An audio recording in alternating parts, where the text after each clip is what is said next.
señoras, señoritas, señores, investigadores de la historia y la presencia de militares en este acto dice mucho, por cuanto hay un problema en el hacer de la historia, ¿no? La historia militar, la historia civil, no, hay que conjuncionar una sola cosa, es la figura. Y estamos en ese afán. Tenemos la presencia de dos conferencistas, uno, el general Gonzalo Espinosa Antezano, que ha ocupado diversos cargos, desde haber sido director de inteligencia del ejército, como también haber realizado estudios de defensa en Francia. Por otro lado, ha sido director de diversos institutos, Escuela de Altos Estudios Nacionales, Escuela de Comando, en fin. Y luego el teniente coronel Óscar Angulo Torné, comandante de la Escuela de Clases.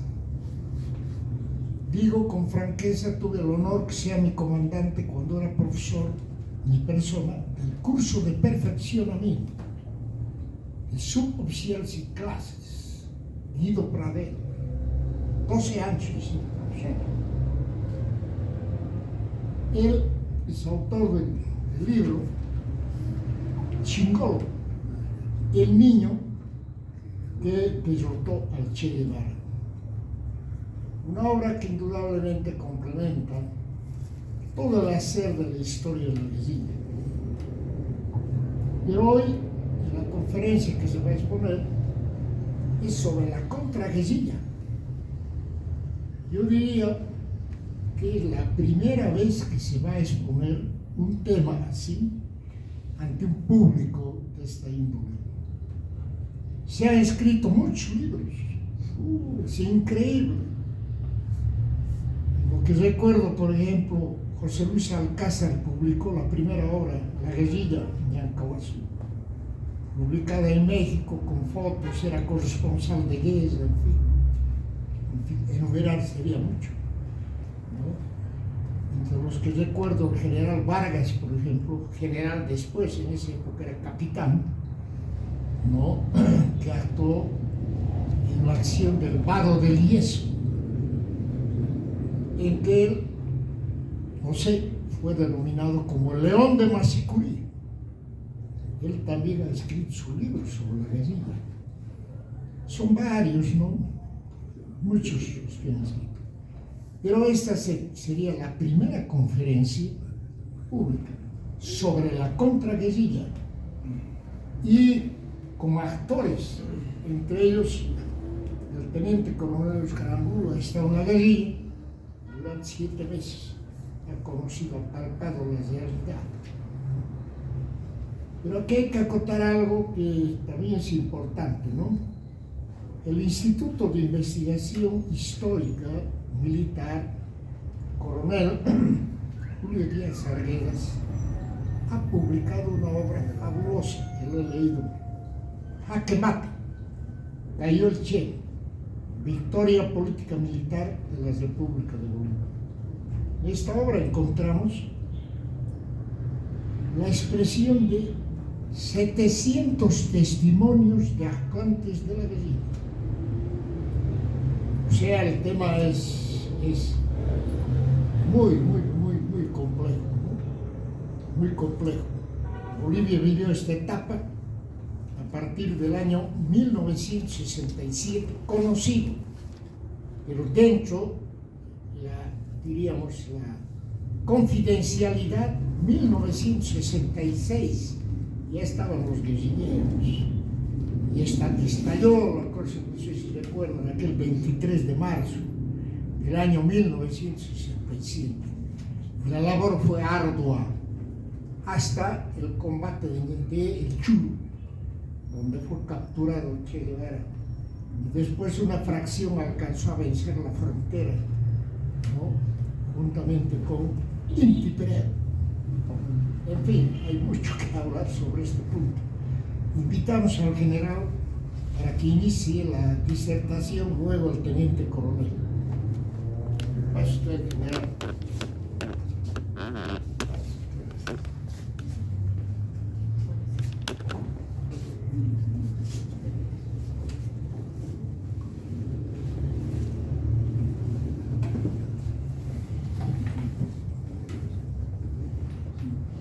Muy buenas noches, distinguida concurrencia,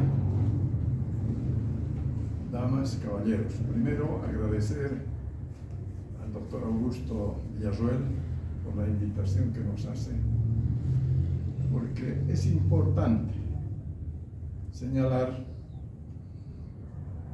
de que nuestra historia no la conocemos. Hoy nos vamos a referir, mi coronel Angulo, que ha sido un protagonista principal en la contraguerrilla, mi persona, sobre la victoria militar de la contraguerrilla. Soy miembro del Instituto de Investigación Histórica, hemos escrito este libro que se llama Jaque Mate Cayoche. Bien, en esta exposición me referiré a este hito histórico muy poco conocido por el pueblo boliviano.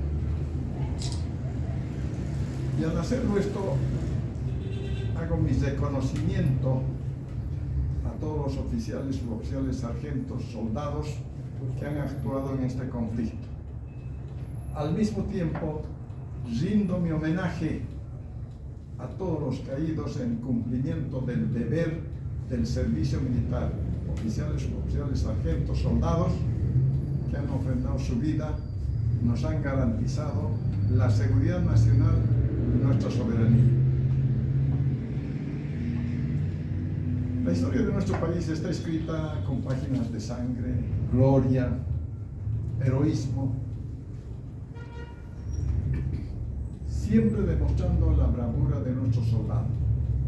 Pero el análisis que han hecho ustedes sobre la historia es necesario que sepan, como siempre en alguna oportunidad lo he manifestado, de que nuestras Fuerzas Armadas siempre la estigmatizan. ¿Cuánto han ganado una guerra? ¿Cierto? Lo único que se lleva en los colegios, quizás en la universidad también, la pérdida de la Guerra del Pacífico, la del Acre, la del Chaco. Pero ¿quién habla de nuestras victorias? Siempre dicen batalla, batalla, batalla. Hemos estado en guerra con el Perú, con la Argentina, y que hemos salido victoriosos. ¿Y qué más? Nos envían al lugar del conflicto sin tener los medios necesarios para hacer frente al enemigo. Señalaré algunos antecedentes que ya muchos estudiosos, investigadores manifestaban los conflictos que iban a ocurrir. Es así que en 1830 un investigador y estudioso del problema bélico, que es el filósofo francés Alexis de Tocqueville, él pronostica y dice los futuros problemas del siglo XX que van a ser las guerras. ¿Y cómo que? Efectivamente se da la Primera Guerra Mundial, la Segunda Guerra Mundial, la Guerra de Corea, la Guerra de Vietnam, actualmente la guerra de Rusia con Ucrania, o Israel contra Hamas y el grupo Hezbollah. Del resultado de todos estos conflictos surgen dos colosos, la URSS y Estados Unidos, pretendiendo ganar la hegemonía en el mundo. Pero con el transcurrido del tiempo, el año 1949, surge otro coloso también, que es la República Popular de China. Pero hay una diferencia entre estos dos, o sea, de la URSS y la China. La URSS, por ejemplo, otorga al campesino un papel preponderante en la lucha armada. En cambio, la URSS coloca al proletario al frente y lo hace un protagonista también en la lucha de clases. Es importante señalar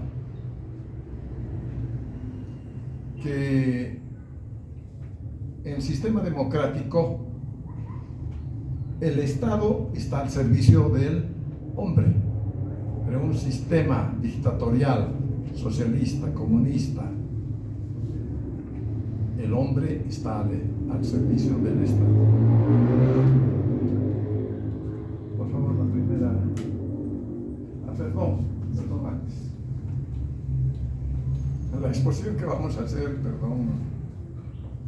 tiene dos partes. En una primera parte va a ser mi persona la que va a exponer, y en una segunda parte el coronel Angulo, y ahí están los temas que vamos a tocar. Y yo estoy hablando en este momento sobre los antecedentes. Y por favor, la primera. Eduardo Chivas era el líder del partido ortodoxo en Cuba.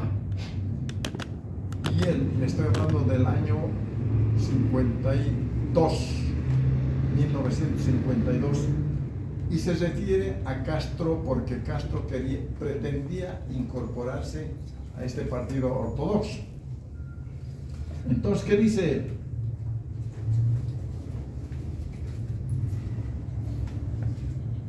No le permitió el ingreso porque señalaba que Fidel Castro es un pistolero y un hombre en el cual jamás se debe confiar. Otro político también de aquella época, el doctor Márquez Starling, recordando la advertencia del líder del partido ortodoxo, dijo: Castro no es de fiar, es un anarquista e indisciplinado. Ustedes lo van a ver que así ha sido. Bien, y vale la pregunta acá: ¿qué hubiese ocurrido si triunfaba Guevara en esta guerrilla? Posiblemente no hubiésemos estado acá sentados, viviendo como en Cuba, como en Nicaragua o Venezuela, ¿verdad?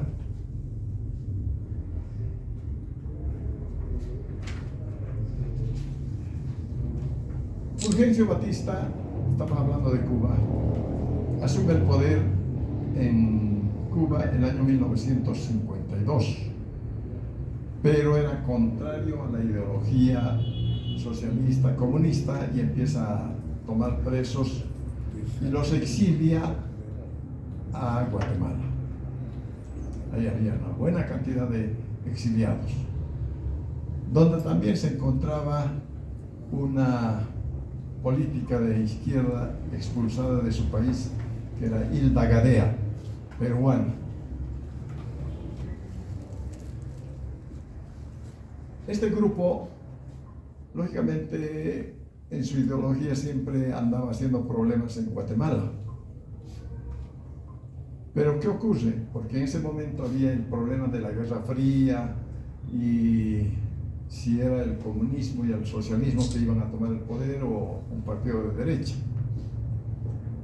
Entonces hace que preparan un golpe de Estado al presidente de Guatemala, que era Jacobo Arbenz, el coronel Castillo Armas. No sé si han escuchado o han leído.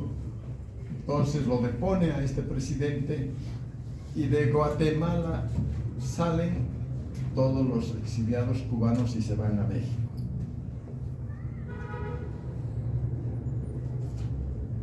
Y en México organizan la invasión a Cuba en un buque denominado el buque Grama, que sale de México y va a Pinar del Río. O sea, era un grupo de más de 80 hombres, pero el gobierno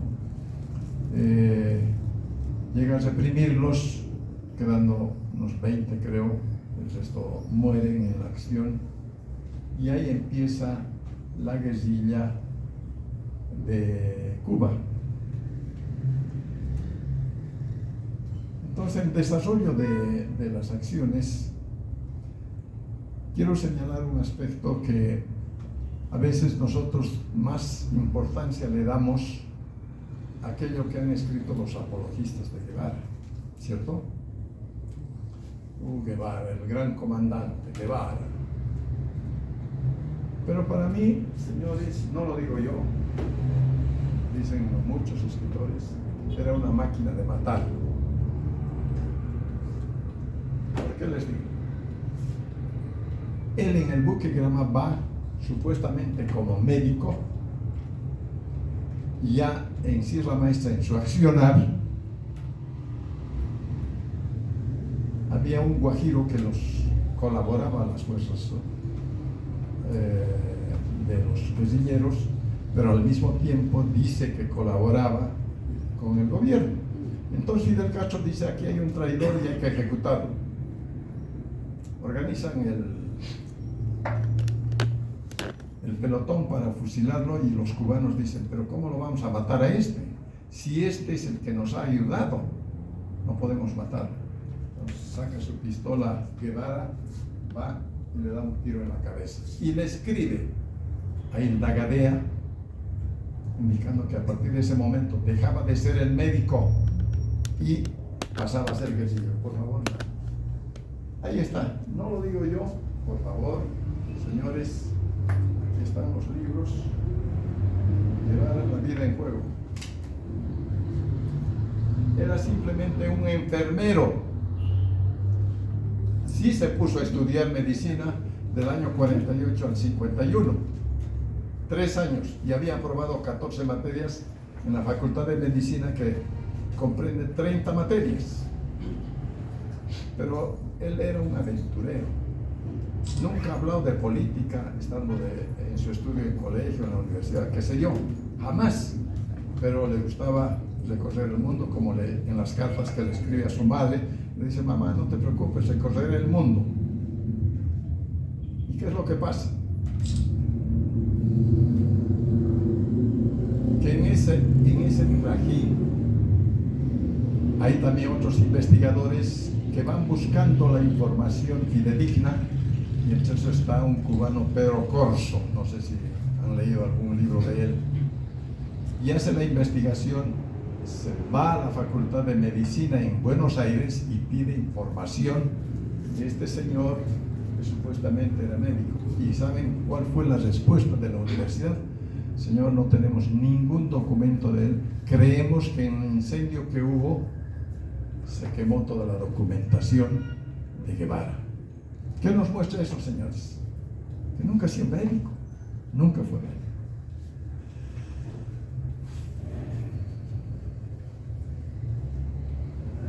Les he explicado de que él, a este guajiro que se llamaba Eutimio Guerra, va y lo mata.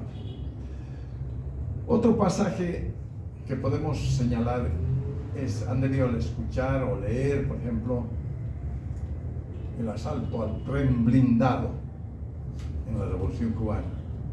Señores, nunca ha habido tren blindado en la historia de los ferrocarriles. Ni en la Segunda Guerra Mundial no había tren blindado. Pero tomaron eso como un éxito de la guerrilla a unos trabajadores del ferrocarril que estaban trabajando en la punta instalando las rieles, pero asaltaron al tren blindado. De ahí planifican una incursión a Santa Clara, en una ciudad, y conforman 3 columnas. Una columna estaba encabezada por Camilo Cienfuegos, otra columna por Ernesto Guevara y una tercera por Ramiro Valdés. Quien entra primero al pueblo fue Ernesto Guevara, y empieza a ejecutar, señores, no lo digo yo, están los libros, aquí no he traído toda la documentación, a todo aquel que trabajaba con el gobierno de Batista. Entonces, cuando entra la columna de Camilo Cienfuegos, él ve con una sorpresa y dice: señores,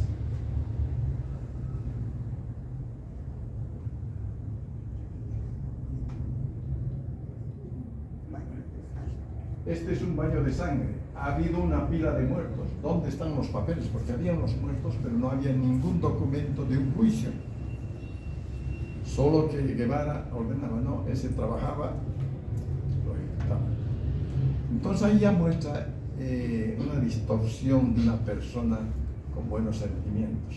Y empieza, y aquí está descrito la máquina de matar.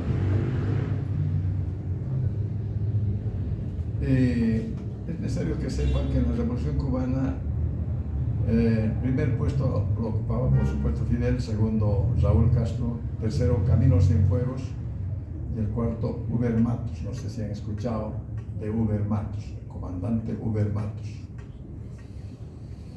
Entonces, cuando ocurre el problema de Santa Clara,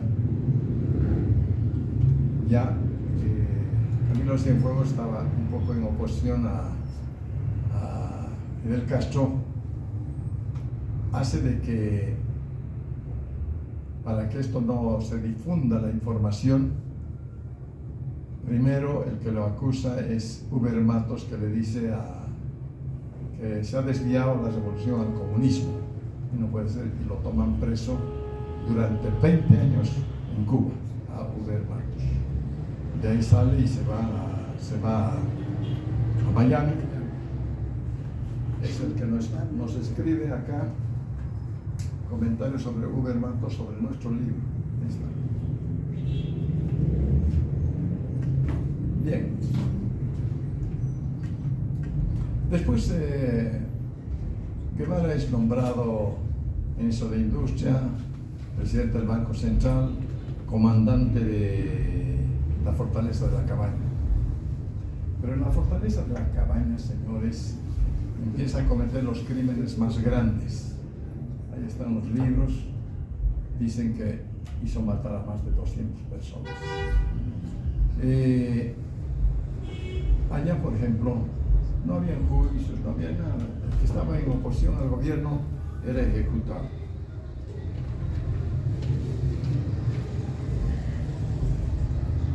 Hace un momento les dije la situación de un gobierno totalitario, de un gobierno democrático en cuanto al hombre. Si bien la Unión Soviética mantenía en su doctrina lema de coexistencia pacífica, por debajo asusaba a los grupos irregulares. Por favor, pónganlo.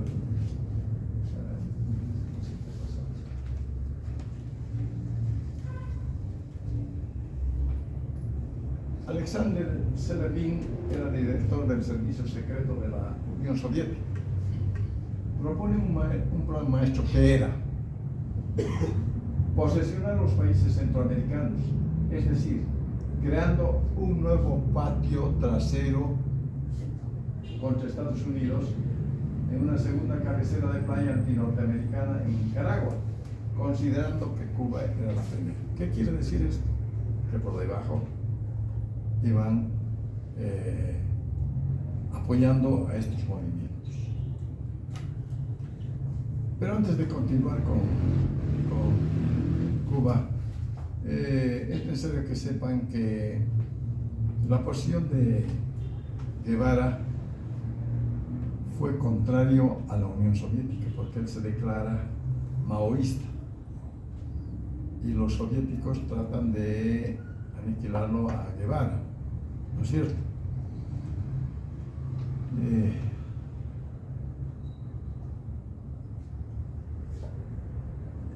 La influencia de la Revolución Cubana se da en toda Latinoamérica, empezando por Venezuela, Colombia, Ecuador, luego la Argentina en el año 1963, con la creación del Plan Sombra, liderada por Ricardo Massetti, un gran periodista argentino, que era el comandante de ese grupo irregular, que fue dominado por las fuerzas regulares, y el comandante número 1 tenía que ser Guevara, que estaba en Cuba, pero nunca llegó a la Argentina.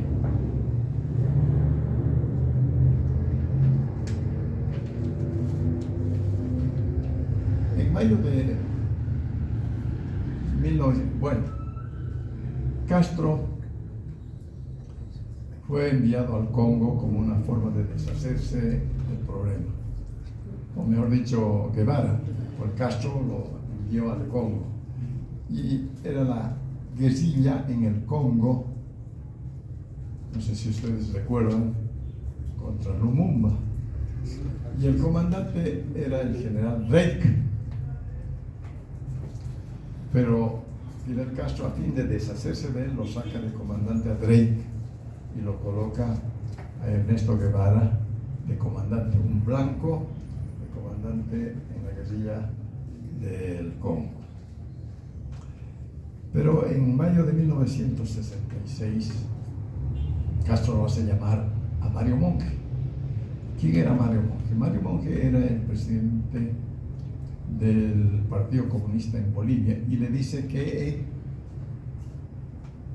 en Sudamérica iban a crear un movimiento armado, pero no le dice el país, pero le compromete a que coopere con este grupo armado. Lógicamente, Mario Monge dice, bueno, está bien, yo lo voy a colaborar. Pero al mismo tiempo van a Cuba a recibir entrenamiento militar Coco Peredo, Ñato Méndez, Jorge Vázquez Viaña, Rodolfo Saldaña.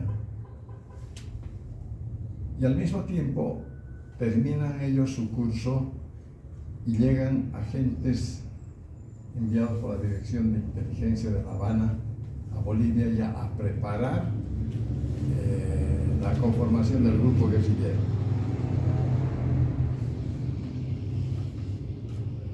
Entonces Mario Monge se entera de esta jugada de Castro porque al final lo engañaba a Mario Monge y le engañaba a Guevara.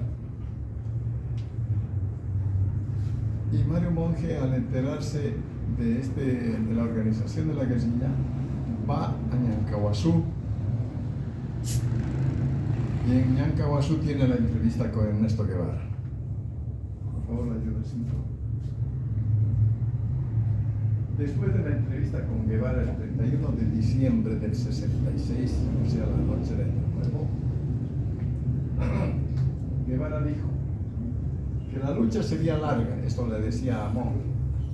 Monge respondió: el ejército puede ser débil, pero va a aprender. Ustedes podrán darles golpes iniciales, pero ellos les darán golpes después. Guevara dijo: tú tienes miedo. Monge le respondió: tú eres suicida. No sé si ustedes leyeron su entrevista en Moscú de Mario Monge. Ahí está esto, que Mario Monge lo relata. Bien, echaremos ahora la zona de operaciones, por favor.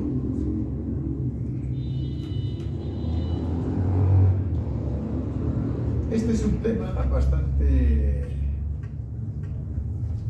discutido, álgido, porque los que escriben sobre los apologistas sobre Guevara dicen que Guevara ha escogido en la zona de operaciones. Mentira. La zona de operaciones inicialmente tenía que ser en Tarija, en Aguas Blancas, Bermejo.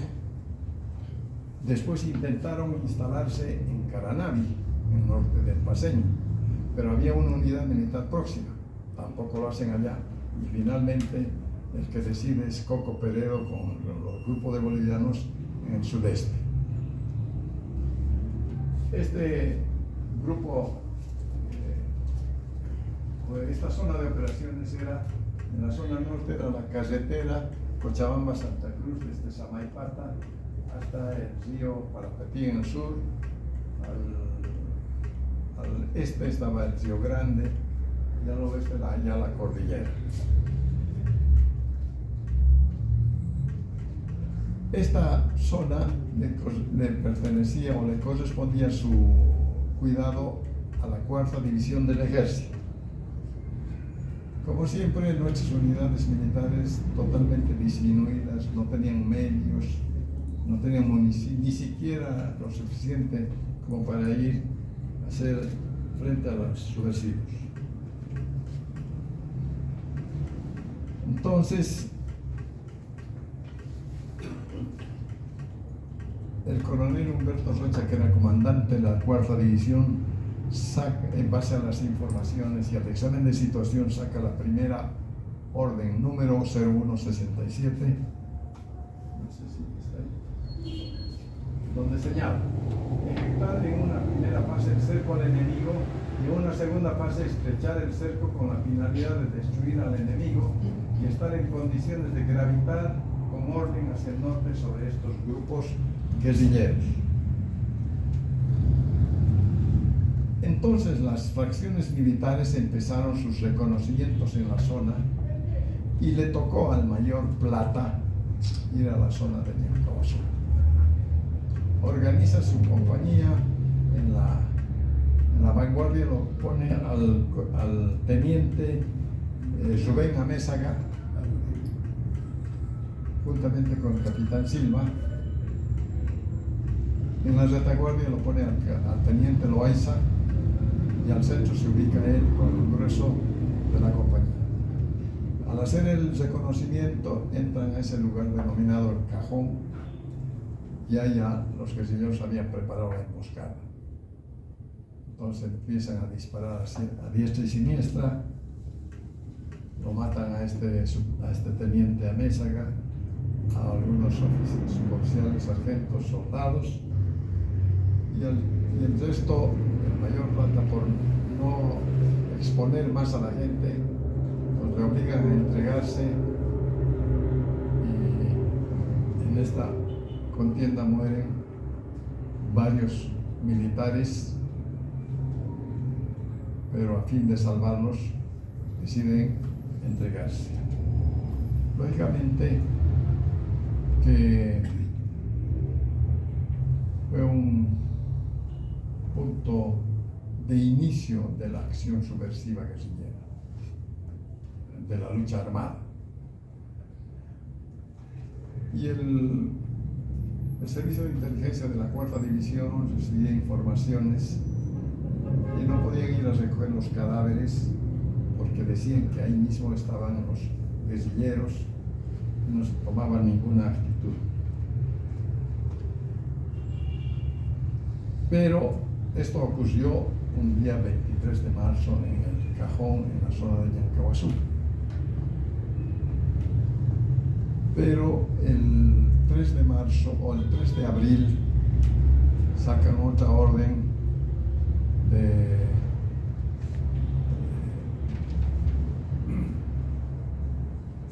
de operaciones, por favor, para que ponga en ejecución la número 267, que señala: ejecutar en una primera fase el cerco al enemigo y en una segunda fase estrechar el cerco con la finalidad de destruir al enemigo y estar en condiciones de gravitar con orden hacia el norte sobre otros grupos guerrilleros. Ya los guerrilleros se sentían un poco acosados por las fuerzas regulares y se repliegan hacia la Quebrada de las Piedras, Iripití o Arroyo de los Moros. Tres nombres tenía este lugar. Y en ese lugar preparan otra emboscada donde lo matan. No, antes. Estamos yendo por fechas. El 3 de abril ordenan la recuperación de los cadáveres de la emboscada de Ñancahuazú. Y va el teniente Jorge Ayala a recuperar. ¿Se imaginan? Después de 10 días, señores, los cadáveres ya estaban en un estado de descomposición, pero logran sacar a 10 cadáveres de ese sector. Pero los guerrilleros, ante la presión del enemigo, de las fuerzas regulares, se van replegando al lugar de la Quebrada de las Piedras, Iripipí o Arroyo de los Moros. Preparan otra emboscada, señores.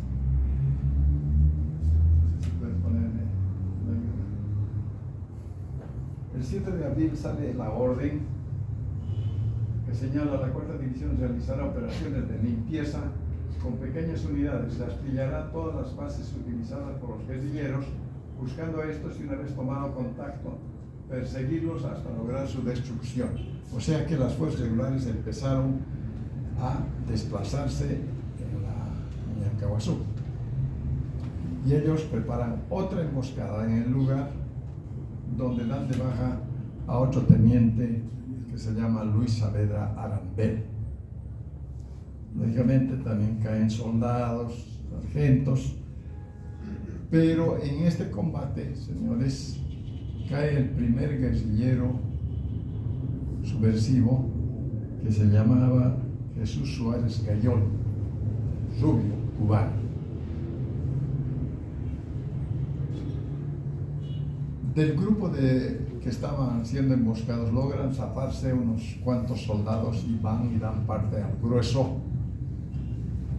Y ahí estaba nuevamente el teniente Jorge Ayala, que se brinda a ir al lugar para vengar a su compañero de curso, porque su compañero de curso era Luis Saavedra Arambel. Entonces conforman los grupos, van allá. Pero ¿qué hicieron los guerrilleros? Porque los soldados que fueron a dar parte iban como guías para decirles en aquel lugar. Los guerrilleros se habían movido unos 500 metros más hacia adelante, de modo que cuando llegan las fuerzas regulares hacen su segunda emboscada y es donde lo matan al teniente Jorge Ayala. Es necesario hacer hincapié en un aspecto, porque el teniente Jorge Ayala siempre ha sido un hombre reconocido por soldados, un hombre valiente. Pues recuerdo los cadáveres, después lo matan ahí en Arroyo de los Monos. Y hay un lema que se escribió, que siempre también lo mencionaba. Por favor. Héroe no es aquel que arriesga la vida por una simple reacción hormonal. Héroe es aquel que arriesga la vida por los demás con un ideal determinado en beneficio de otros. Esa fue una constante en la conducta de este teniente Jorge Ayala Chávez, que murió allá. Bien, como verán, han tenido acciones exitosas los subversivos el 23 y el 10 de abril. Se juntan estos y ¿qué decide el gran comandante Guevara, que era designado como comandante, ¿no es cierto? Divide a su fuerza en dos grupos. Y eso no puede ser porque debilita totalmente, ni siquiera eran muy numerosos, eran unos 50 personas, conformando una retaguardia y una vanguardia. A partir de ese momento, señores, comienza la de ¿cómo le diría? Es decir, perdieron toda iniciativa y fueron perseguidos en toda la zona de operaciones. Lógicamente, que en algunos casos preparaban unas pequeñas emboscadas donde daban de baja a los oficiales, sargentos, pero al mismo tiempo también fracasaban, como Guevara, que eso ya lo va a explicar con detalle seguramente el coronel Angulo. Iban inclusive con perros policías, el perro policía determina la ubicación de unas posiciones, van, delatan a esa posición, los matan a los perros, y ¿quién es el que dispara primero? Según lo que escriben, era Ernesto Guevara, que falló en dispararle al perro. Pero otro. Entonces, a partir de ese momento ya viene, digamos, el desbande, yo diría, del grupo guerrillero. Este desdoblamiento del grupo se realiza el 17 de abril. Y el 19 de abril ordenan que sean evacuados Reyes de Bray, Ciro Bustos, y había otro periodista chileno, Rod, a quienes los toman presos. Pero ¿qué es lo que crean? Un problema al gobierno de Bolivia, porque se hace un problema de tipo mundial, porque interviene Francia con Mitterrand, que le manda notas al presidente de los bolivianos, que en ese momento era el general René Barrientos Orgullo.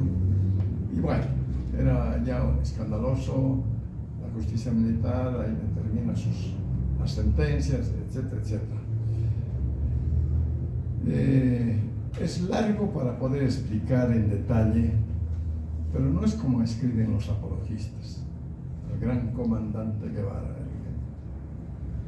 fracasó en Cuba, fracasó en el Congo y fracasa también en Bolivia. Creo que con eso he concluido esta primera parte de los antecedentes. Yo le invitaría a mi coronel Angulo, por favor. Mi coronel Angulo. Toca. Oh, ya.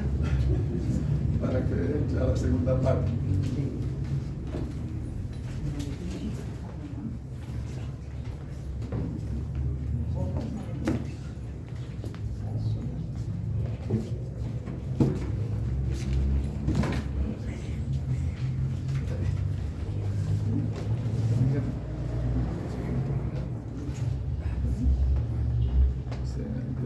Muy buenas tardes. Un abrazo muy especial a mi querido doctor Villarroel y a mi ex profesor cuando yo era muy joven, cuando yo tenía 22 años.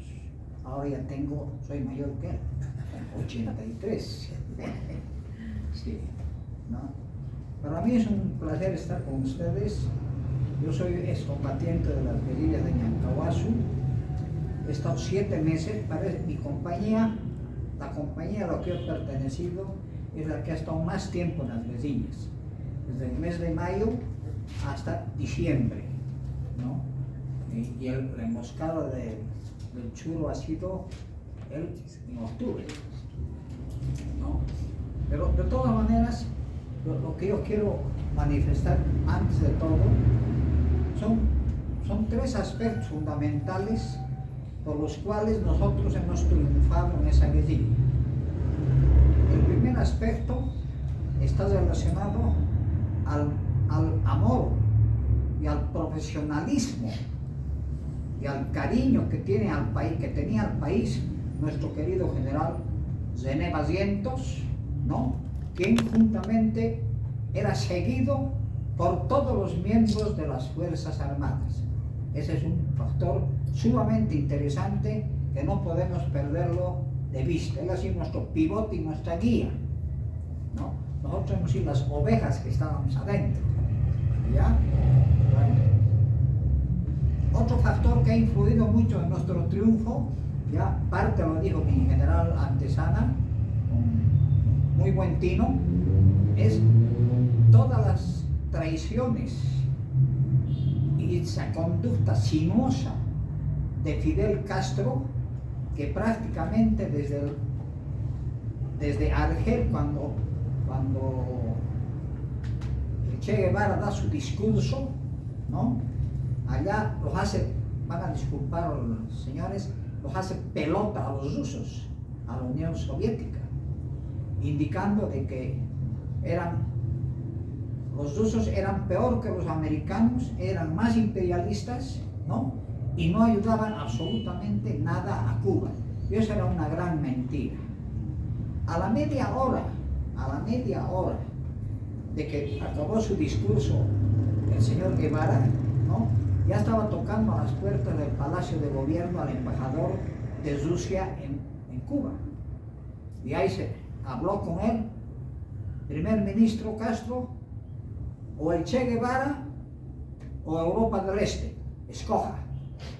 Y evidentemente el señor Castro tenía que escoger la Unión Soviética, porque los soviéticos son los que los mantenían a Cuba en todo sentido. Eso es bueno ir anotando y saber.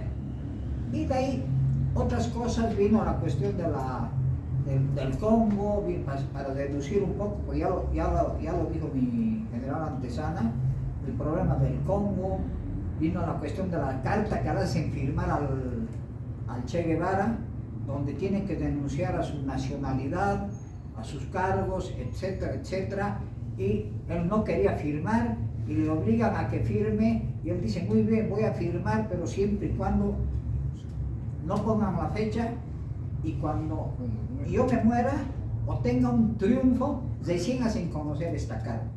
Y Castro en octubre le hizo conocer, cuando el Che Guevara estaba todavía en el Congo. ¿Se dan cuenta? Entonces fue una otra traición. O sea, todas las actitudes de Castro, para resumir, hizo basándose en lo que pasó en Argelia, hizo una agenda de la muerte del Che Guevara.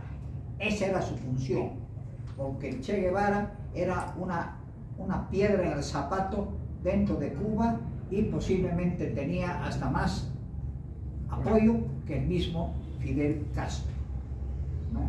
Entonces eso, digamos, como un preámbulo para y llegó, como dijo mi general Antesana también, ese preámbulo que empezó, ese hecho, esa sinuosidad que empezó en Argelia, terminó justo el 31 de diciembre en la reunión que tuvo Ernesto Guevara con el señor Monge, que era el jefe o el director o secretario general del Partido Comunista en Bolivia. Hasta ahí esa es la primera parte, pero todo era contra Guevara. Y eso a nosotros nos ha ayudado. Nada más por eso estoy recalcando un poco eso. Esa conducta de Castro, traidora, sucio, todo, nos ha ayudado a nosotros.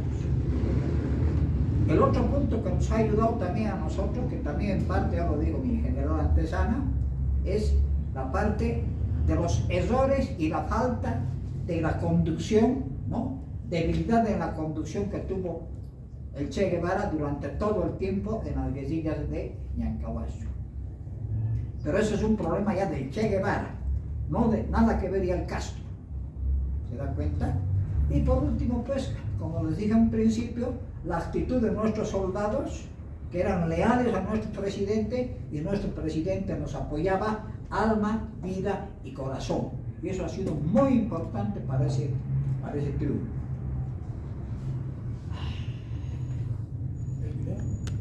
¿El video? Ya. Sí, vamos a ver un pequeño video, ¿ya? Que es el único video, no está muy claro, pero es el único video que hay de la guerrilla de Ñancahuasso, el único. No hay más video. Y solamente dura unos 4 o 5 minutos, que es justamente de la compañía a la que yo pertenecía, cuando nos ordenan tomar la base de operaciones, que después les voy a explicar eso.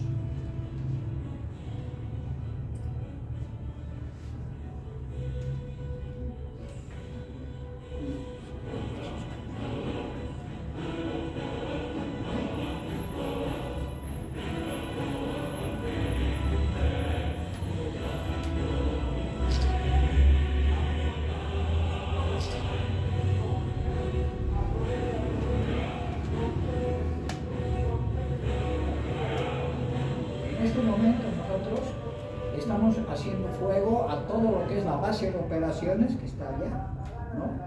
Porque teníamos la orden de entrar, tomar los depósitos y tomar los campamentos.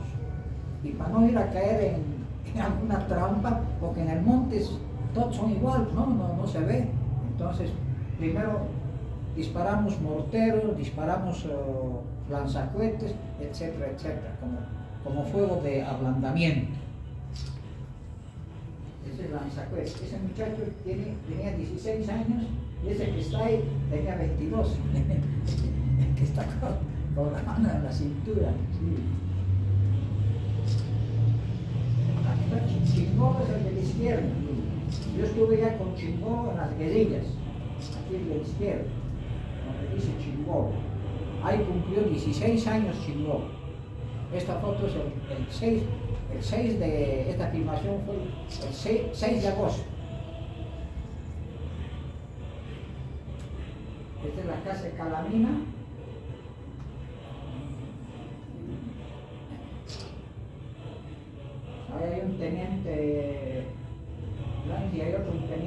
monje, y es bueno saber.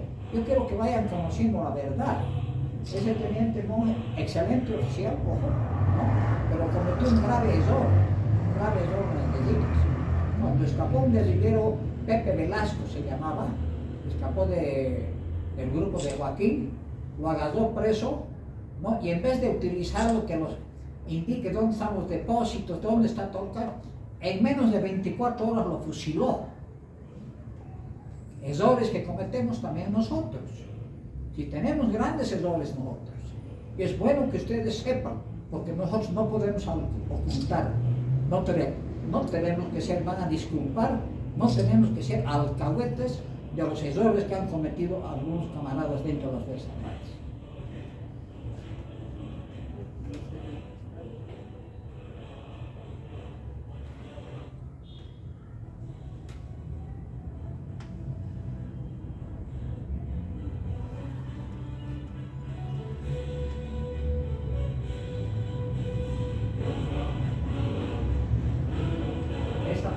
Es donde hacia la entrada donde fue emboscado a Mesa.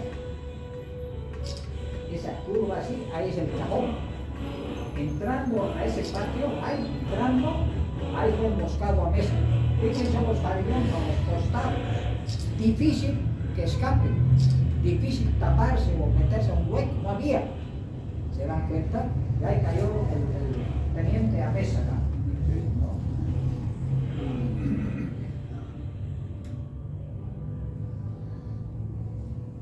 Justamente aquí en esta parte yo estoy señalando la parte donde han llegado los cartuchos, los proyectiles que dispararon a la tropa que estaba con Amézaga y cómo los liquidaron ahí, ¿no? Sí.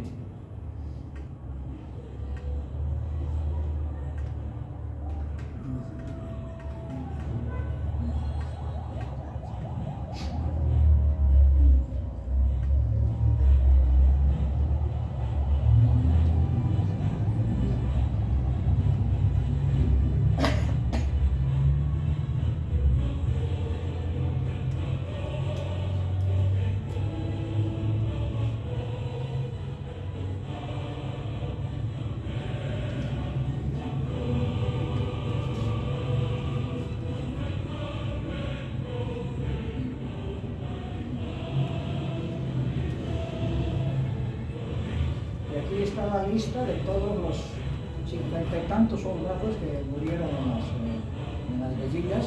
Aquí en todos los militares siempre les rendimos nuestro homenaje.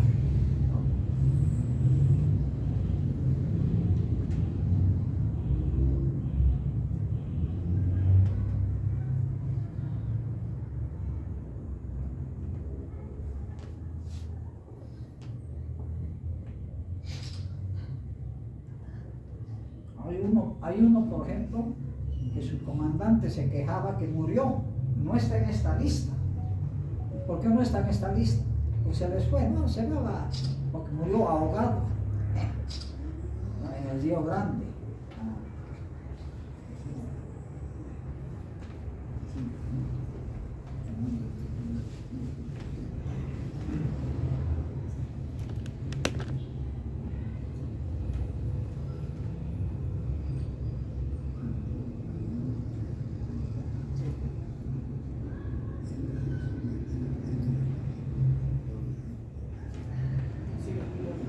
Ya terminó el video. Sí, no, pero lo que sigue es la agenda. Solamente eso. ¿Ah? Solamente eso. Sí. Bueno, me han cortado bastante, ¿no? Pero había una cosita que yo quería aclarar, ¿no? Porque aquí también hay generales, está mi general Castellón, que ha estado en el último choque en Mataral, ¿no, mi general? ¿No? Y quieren saber también, pues, algunas cosas, ¿no? Pero hicimos una agenda, mi querido No, está general Guisana. en el índice, por favor, el índice. En la segunda parte. Ah, ya.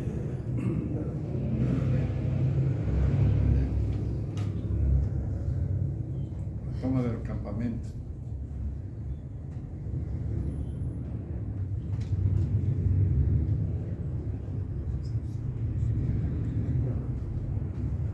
las ayudas, ¿no? Sí. Las ayudas, sí, la segunda parte. La segunda parte. Más antes. Ahí está. Es segunda parte, esa de ahí. Ahí. De organización de los mandos. El 4 de julio y 5 de junio se organizaron los mandos en Santa Cruz y Camiri. En Santa Cruz fue nombrado comandante de división general Centeno y en Cochabamba fue nombrado comandante general Zequeterano. ¿Ya? Entonces, cada cual hicieron sus planes, todo, y había un plan que se llamaba Cintia, ¿no? Plan Cintia en homenaje a la hija del general Zequeterano, ¿no? Siempre queriendo pero y en ese plan se empezó a reorganizar, digamos, la ubicación de las unidades, las tareas de las unidades, etcétera, etcétera, y se empezaron, digamos, a defender muchas emboscadas. Las emboscadas que tocó mi general ya habían pasado, todavía no estaba ahí, donde cae el teniente Ayala, el teniente Saavedra, no estaba, ¿no? Pero empezaron a haber otras emboscadas, pero yo quiero, porque es muy larga la cosa, son temas muy largos, de mucho detalle, ¿no? Entonces, yo quiero un poco reducirlo, todo esto, y decirles que todo lo que significa el plan Cintia, ¿no? Cuando empieza, aquí hay 3 acciones que fueron fundamentales. Eso yo quiero que tomen bien en cuenta, con el respeto de mi general Castellón, que ha tenido su acción. Mi general allá está silbando, siempre me silba, desde cuando era su brigadier. ¿No? Entonces, hay que agarrar y nos hemos basado, solamente voy a tocar 3 encuentros. Para mí han sido los fundamentales y el por qué hemos tenido casi el 70% del triunfo, ya en agosto, no en octubre, en agosto, ¿no? Entonces, el primer punto, primer aspecto que el combate fue de la emboscada de Morocos, que estaba dirigida por el capitán en ese entonces Faustino Zicotoro y su compañía Trinidad, ¿ya? Ellos estaban, digamos, cerca del río Morocos, ¿no? Y ya estaban haciendo la persecución a los guerrilleros, ¿no? Pero para empujarlos a una emboscada. Y en la emboscada estaba una otra unidad para, digamos, que caigan ahí. O sea, la compañía de Zicotoro hacía de de martillo es el que golpea, el que dispara, y yunque es el que espera, ¿no? Entonces, pero ahí sucedió un fenómeno que a la larga nos favoreció el fenómeno, ¿no? El yunque no había, era de otra unidad, no era de la unidad de Zicotoro, era de otra compañía, ¿ya? Y cuando la compañía de Zicotoro llega allá, en vez de encontrar, digamos, el yunque de sus compañeros, ¿no? Ven una fogatita y lo encuentran no sé si te acuerdas de Rivera Azul, que el teniente Rivera Azul, ¿te acuerdas? Un morenito. Ya. Él iba a la cabeza de esa compañía y ve una fogata y se acerca y ¿qué hacen aquí? Están durmiendo. Entonces los despertó a los que estaban durmiendo, y los que estaban durmiendo eran guerrilleros, ¿no? Eran guerrilleros que empezaron a disparar, hicieron una ráfaga en el estómago a Rivera Azul, ¿no? Y yo no sé cómo, creo que hasta ahora vive, ¿no? Hasta ahora vive, una ráfaga. Y lo agarraron y más bien le sirvió de parapeto. Se hizo un combate fuerte ahí, y la compañía Trinidad insistentemente los empezó a perseguir porque dejaron mochilas, dejaron todas sus cosas y empezaron a escapar. Y los persiguieron cerca de 2 a 3 horas, ¿no? Y en ese grupo estaba el Che Guevara. Ahí ya podía haber caído la guerrilla, ¿no? Pero ha sido este problema, pero a la larga, ¿por qué yo les dije hace poco? ¿Por qué nos favoreció? Esto fue el 31 de julio, para que ustedes más o menos agarren fechas. 31 de julio, ¿ya? Y el 5 de julio, nosotros los del CITE, allá de abajo, entramos a la base de operaciones, que es todito aquello de allá. El 5 Descubrimiento de los depósitos. el 5 de agosto, perdón.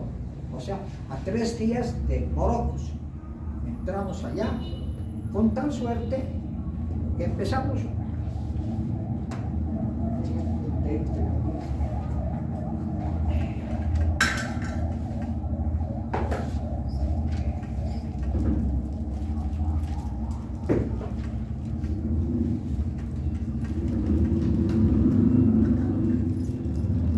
Entramos con mucha suerte después del fuego de ablandamiento que han visto en el video.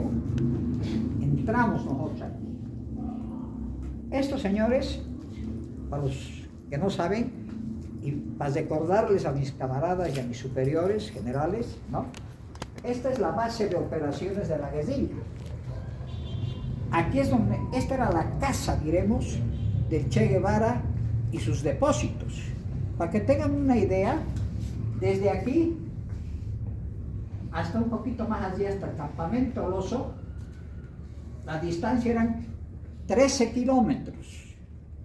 En esos 13 kilómetros el Che Guevara tenía sus instalaciones de todos los depósitos que están viendo ustedes y sus campamentos. Aquí, ya en esos 13 kilómetros. Y más o menos de ancho variaba dependiendo del lugar, ¿no? Pero variaba entre 3 kilómetros, 3 kilómetros y medio, 2 kilómetros, ¿no? Pero todito esa era la base de operaciones. Lo que quiero aclararles a los señores que están acá, y particularmente a mis camaradas militares, a veces confundimos mucho lo que es la base de operaciones de una guerrilla, ¿no? O lo que es la zona de operaciones de una guerrilla y lo que es el teatro de operaciones. Son cosas totalmente diferentes. El teatro de operaciones de la guerra regular, ustedes saben, hay el límite adelante, el límite atrás, los límites a los costados, y no se mueven esos límites. Es sobre eso que hay que hacer las cosas. En la zona de operaciones del sistema de lucha de guerrillas, ¿no? La zona de operaciones se convierte en móvil, porque el guerrillero te puede salir por atrás, te puede salir por delante, por la izquierda y por la derecha. Y nosotros tenemos que estar listos a ir a cualquiera de esas direcciones. Es por eso que se convierte en una zona de operaciones, digamos, móvil.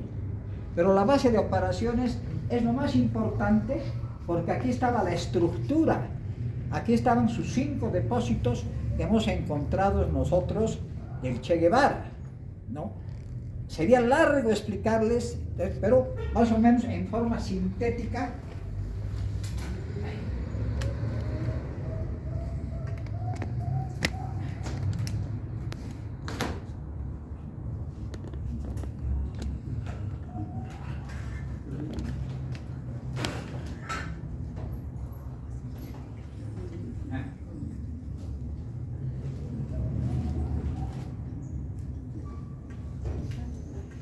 Para que tengan una idea, ¿no? En el sobrecito yo tengo cómo eran los depósitos, etcétera, etcétera. Y está, digamos, escrito a máquina, ¿no? Lo que se ha encontrado en cada depósito. Por decirle, tantos fusiles, tantas latas de leche, tantas botas, etcétera, etcétera. E incluso están los nombres, digamos, de los documentos que se han encontrado. Eso es como referencia. Si alguna vez, mi querido doctor, necesitan esto, yo le dejo, no hay problema, ¿ya? ¿Para qué? Para que también aquí la academia tenga. Yo le voy a traer todo un juego de esto para que tenga acá, ¿no? Este es el cuadro número 1, depósitos. En el depósito está la lista de lo que han encontrado, tanto en material como en documentos. ¿Ya? Primera cosa.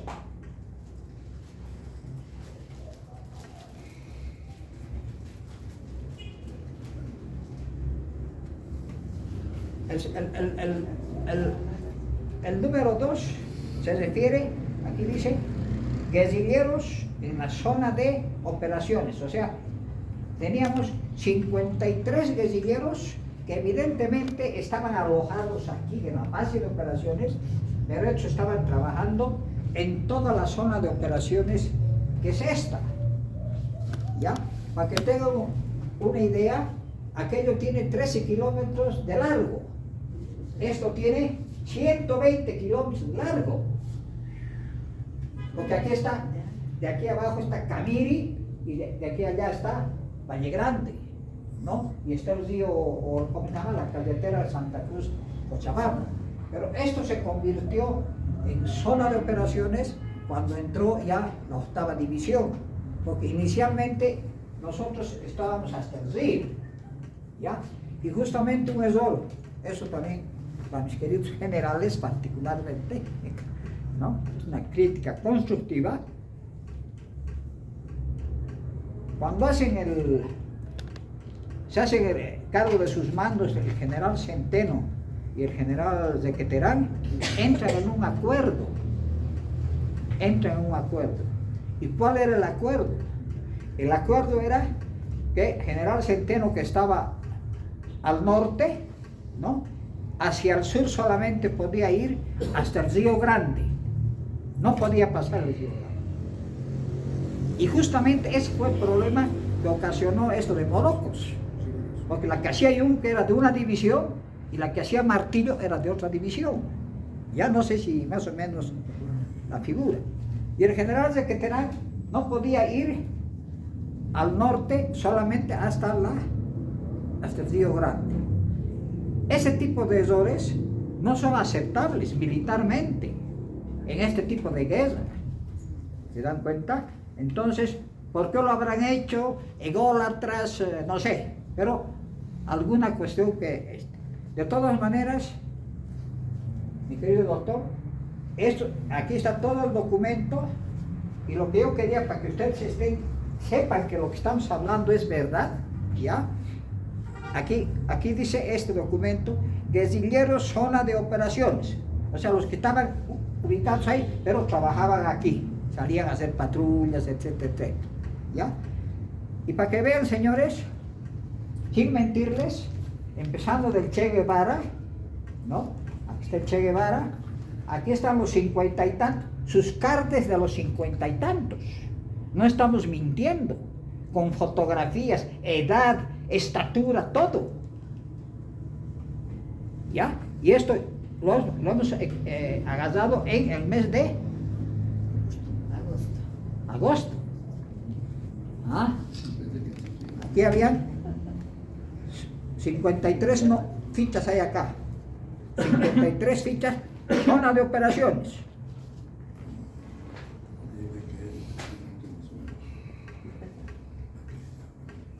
Aquí hay otro que es la red urbana, o sea, la red urbana, la cabeza de la red urbana que estaban en La Paz, Santa Cruz y Cochabamba, ¿ya? La red urbana. Eran 14 individuos. Aquí están sus fotos, está Juan Lechín Oquendo, está Simón Reyes, está, o sea, ¿no? Ya les estoy explicando un poco a la rápida pero quiero que estén seguros que les estamos hablando la verdad. Este libro Chingolo, el niño que derrotó al Che Guevara, y eso quiero decir, recalcar. Chingolo es el que nos ha llevado, ¿no? Depósito por depósito. Chingolo era el tipo, van a disculpar las señoras, ¿no? Al cual el Che Guevara le decía, esto es un indio de mierda flojo, un indio flojo come mierda. Así lo trataba el Che Guevara a Chingolo. Y ese chiquito de 15, 16 años, ¿no? Calladito ahí, porque se lo llevaron con engaño, ¿no? A él los reclutó el Coco Peredo, los reclutó en La Paz, en una cancha donde juegan pelota de mano, ¿no? Y vendía lotería este chico. Dice, señor, cómprame pues lotería, le dice al Coco Peredo. Y el Coco, no tengo suerte yo para eso. La vez pasada un señor se ha sacado buena terminación y me has regalado 20 pesos, lo dijo, ¿no? Ay, mira, no me molestes, toma, te regalo 5 pesos, pero no me molestes. Oye, Cheche, le dijo, ¿no? A propósito, ¿ganas bien vos aquí vendiendo lotería? No tanto, le dice, pero me da para pagar lo que me corresponde a mi sindicato de canillitas, habían tenido su sindicato de canillitas, ¿no? Para mandarle a mi mamita algo a Oruro, porque ella vive allá con mis 2 hermanitos, yo para comprarme zapatos usados, pantalones usados, para eso me alcanza. ¿No quisieras ir a trabajar a una finca? Y vas a ganar buen sueldo, te va a dar para mandarle a tu mamá. Será, le dice, ¿no? Todo se echa el hoyo con el chingolo. Él me contaba, han visto sentado yo con el Estado. Y todos los días, a mi cargo estaba todos los días. 5 meses estaba a mi cargo. Y me contaba todo. Y resultó que el chingolo acepta la invitación del Coco Peredo, acepta, ¿no? Y claro, por eso estaba adelantando, ¿no? Hay cosas sumamente importantes y bueno, pero vamos a terminar rapidito. Y agarra y se va a Ñancahuasu con el Coco Peredo, ahí hace su vida, ¿no? Van por 10, etcétera, etcétera, pero aquí también está toda la red urbana está aquí. Este hombre era clave, este era Rodolfo Saldaña. Este señor era el hombre más importante en el área urbana, Rodolfo Saldaña.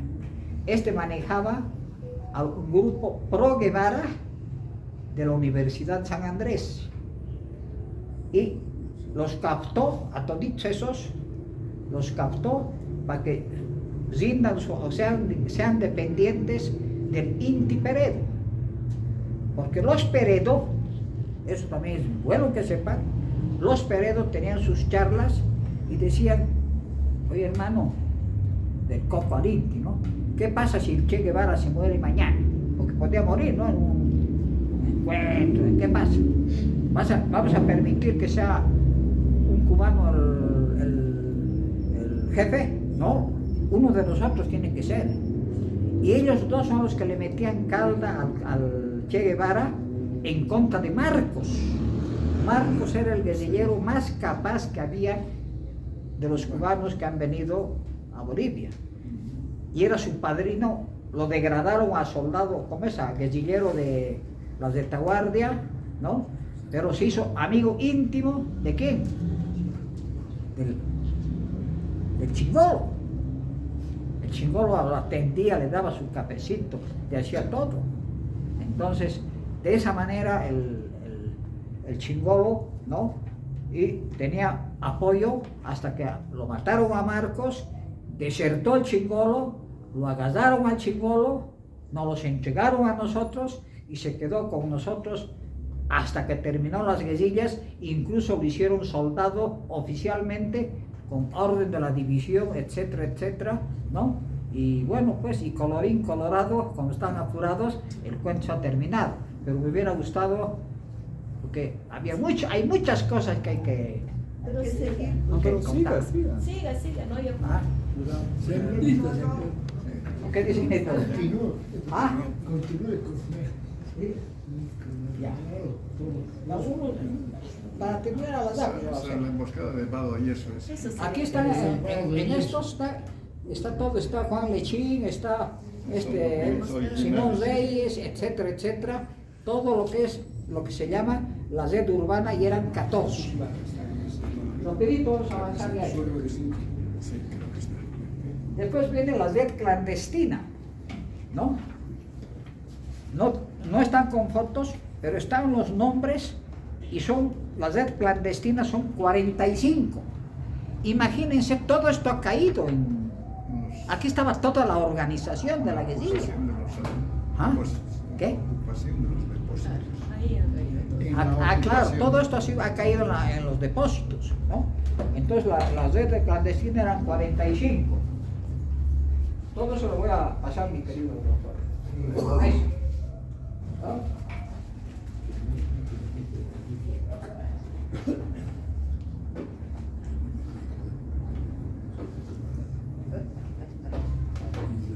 es donde están los 17 de la retaguardia que cayeron en Vado del Yeso, juntamente con Nataña. Porque imagínense, morocos, depósitos encontrados, y el 31 de agosto cae todita la retaguardia liquidada en Vado del Yeso. Ahí la guerrilla estaba, chao, ya no había guerrilla. Lo que vino después, Che Guevara llegó al Chudo, etc.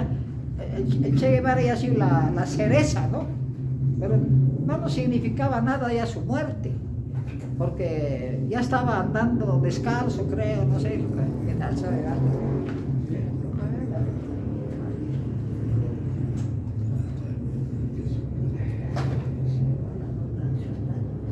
Aquí habla de Chingolo ya como soldado cuando lo hacen soldado, discursea, agradece.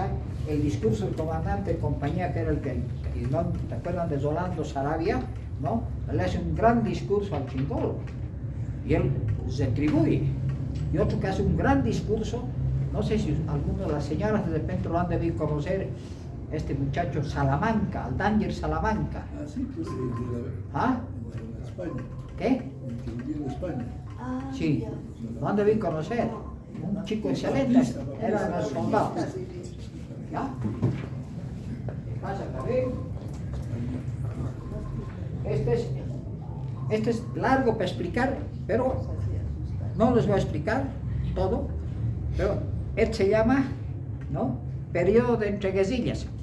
Cuando termina mi general Castellón la guerrilla en noviembre, ¿no es verdad?, en Mataral, ¿no es verdad?, ¿no?, escapan 5, ¿no?, escapan 5, uno más muere, creo, después, ¿no?, pero resultado de que en ese escape, ¿no?, se empieza a reorganizar. O sea, de los 5 que escapan, 3 eran cubanos, ¿no es verdad?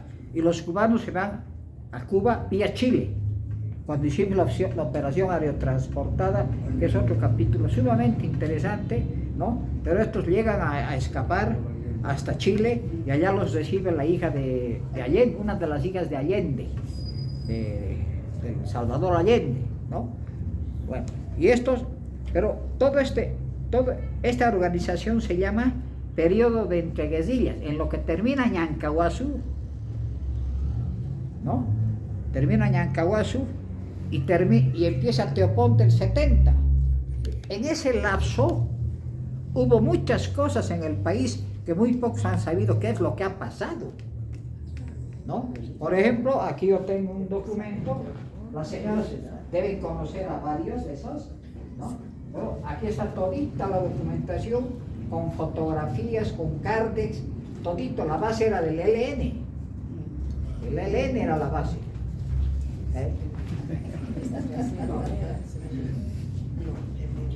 Y aquí está.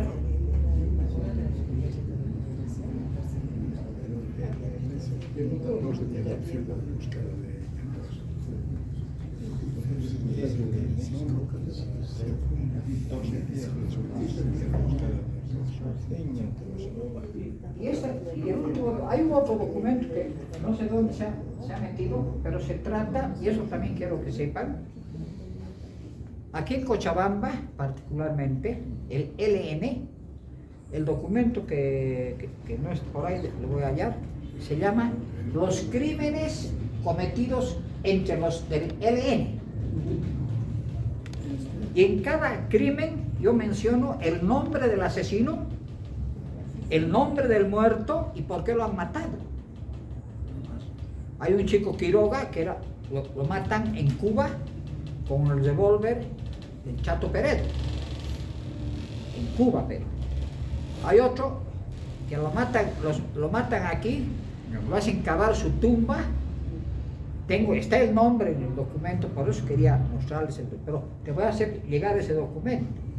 Y ahí está el nombre del cuñado del Zicotoro, un Gamaza, que lo hacen cavar su tumba en Sacaba y lo matan y lo entierran ahí. Después está Hay un señor Elmo Catalán, que es chileno, que tenía que ser jefe en la guerrilla de Teoponte, porque era el más capaz, todo, ¿no? Pero le juegan sucio también, y por celo, el Chato Peredo lo manda a matar, y lo matan en la avenida Vasientos aquí, en su casa, lo invitan. O sea, el asesino viene con su pareja, también jovencitos, en la avenida Vasientos. Al segundo día que estaban almorzando, el tipo, en el pleno almuerzo, saca su revólver, lo mata al Elmo Catalán, y la mata. Deben acordarse ustedes de la Jenny Keller, que era una chica hermosa que estudiaba en el colegio americano. ¿No es verdad? Después la matan también. Después muere una chica Valdivia, ¿no? Y a su pareja, que era chileno, el Inti Peredo, lo sentencia a muerte, lo que dice: entonces se abandona a un camarada, y tú has abandonado a tu pareja, peor todavía. Y lo matan también, pero a la chica la mataron. Entonces, todas esas cosas están en mis documentos con nombres y apellidos. Todo lo que he escrito, para mí, van a disculpar. Hay muchos libros, pero este es un señor libro de mucha información y de la verdad, ¿no? Por consiguiente, mi querido doctor Villasuelo, yo le voy a mandar unos cuantos libros. Yo los vendí en 80. A los que compren en 40, véndaselos. Y le voy a mandar también otros chiquitos que se llama Fidel Castro Ruz, sus traiciones, su oportunismo y socialismo del siglo XXI, que les va a gustar. Eso te voy a dar en 20 bolivianos. Te los voy a mandar, pero espero que me ganes cuando te paguen. Van a disculpar, no quiero alargarles más, pero más o menos hemos tocado las partes fuertes, ¿no? Y las partes que nos interesaban. Muchas gracias.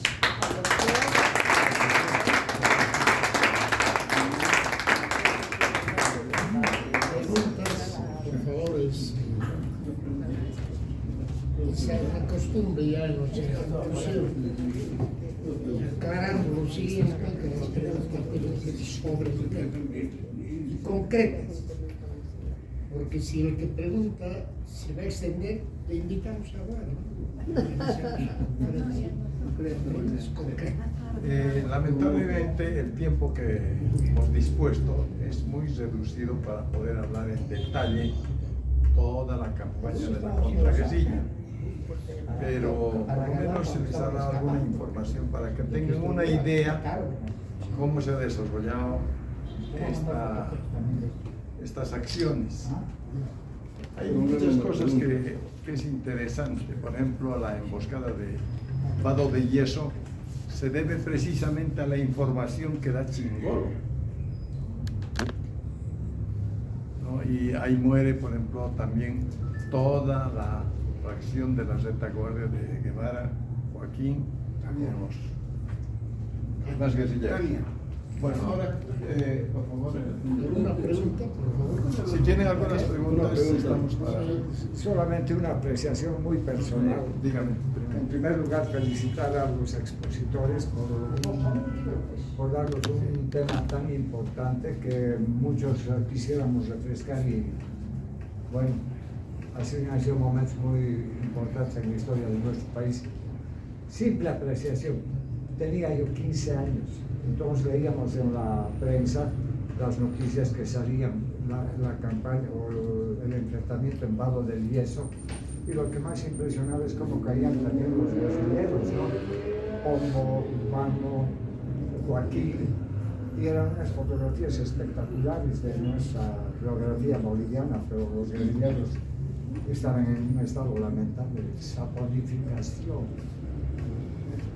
Ahora lo que nos queda muy en claro es que, bueno, siempre el ejército, ¿no?, en defensa de nuestra soberanía y en contra de toda intromisión, nada más. Lo que quiero que tengan presente, la subversión tuvo éxitos en Ñancahuazú, en Arroyo de las Piedras, o Iripipí.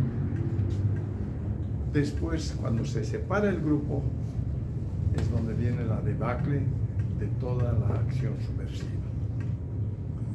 Tal es así que son presionados por el ejército, ya no tenían ni siquiera alimentos porque gobernaba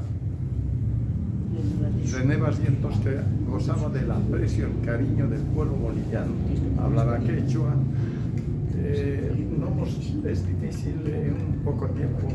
Por ejemplo, tuvo una acción el presidente cuando va de inspección a la zona de operaciones, con su helicóptero aterriza donde estaba la compañía Tigres. Y ahí, lógicamente, el comandante le dice: me falta el abastecimiento, vaya, traiga de Camiri. Hace 2 vuelos y se hace de noche. Se queda, Explíquenos eso, por favor.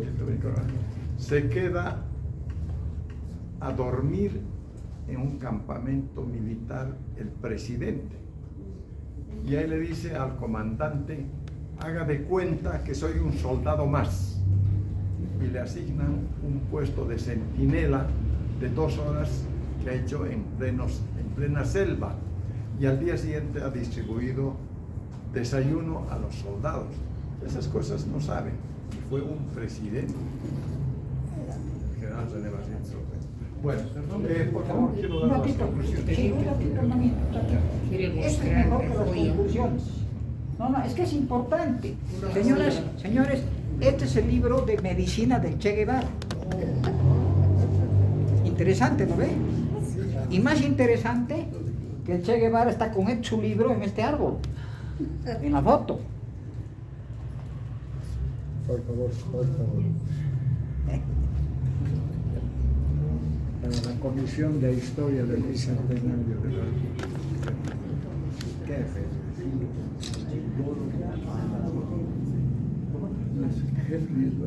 Es su libro de medicina del Che Guevara, que yo lo tengo. Me lo ha dejado sin dedicatoria.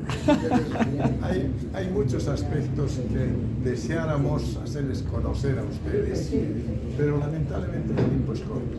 Vamos a entrar directamente a las conclusiones, por favor. Se hace perceptible que Guevara no tenía ningún conocimiento militar. Fue mal llamado comandante, porque un comandante no separa a su grupo, ¿no es cierto? Infundía temor por su megalomanía y arrogancia. Todos le temían y soportaban sus excesos, guardando silencio. Una conclusión, porque en su actuar no demuestra ese conocimiento de ese comandante. El gran error del supuesto comandante fue la separación del grupo en una vanguardia y una retaguardia, considerando que como punto de inflexión, se considera como punto de inflexión porque nunca se volvieron a encontrar estos grupos durante todo el desarrollo de la guerrilla, hasta que en Vado de Yeso dan fin con la retaguardia al mando de Joaquín. Otra acción importantísima fue el descubrimiento y ocupación de los depósitos, al cual ha hecho referencia el coronel Angulo, porque eso ha dado toda la documentación de la gente comprometida con la guerrilla. Se ha ubicado los depósitos, fue el final de la contraguerrilla.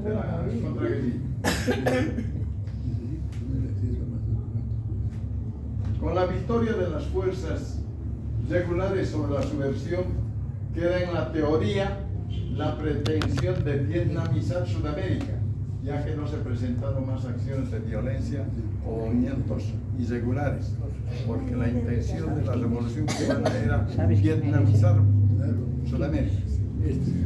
Es importante destacar la acción del soldado boliviano que actuó con valentía y coraje hasta aniquilar al enemigo.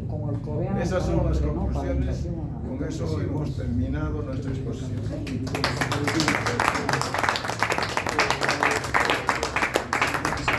Interesante, ¿no? Yo lo tengo de cadete. Yo en el año 62 estaba en el colegio militar. El directorio de la Comisión de Historia de Bolivia del Bicentenario felicita, agradece al general Gonzalo Espinosa Antezana con una exposición muy objetiva, muy clara, muy didáctica. De la misma manera, el teniente coronel Oscar Angulo Torres nos ha dado una visión, pero muy clara, de todo cuanto él ha palpado, actuado, ha tenido vivencia. Yo estoy de acuerdo que los dos han expuesto. Se ha escrito tanto sobre la guerrilla, no todos dicen la verdad. Algunos dirán algún perfil, otro perfil, ¿no? Pero otra cosa es actuar, otra cosa es estar, como el general que había estado hasta el último. Qué lindo sería que nos hable algún día del combate de Chulo. De Mataral. ¿No? En Mataral. Pero para ser interesante, unas experiencias, van a disculpar que me atreva a decir de esa manera, pero para la comisión va a ser un gran aporte porque hay un conjunto de historiadores que están trabajando justamente y vamos a pedirle al general Antezana, bueno, diga al general Espinosa Antezana, lo mismo al teniente coronel, que puedan darnos una síntesis para publicar la obra del centenario. Va a ser muy importante. Muchas gracias por su información.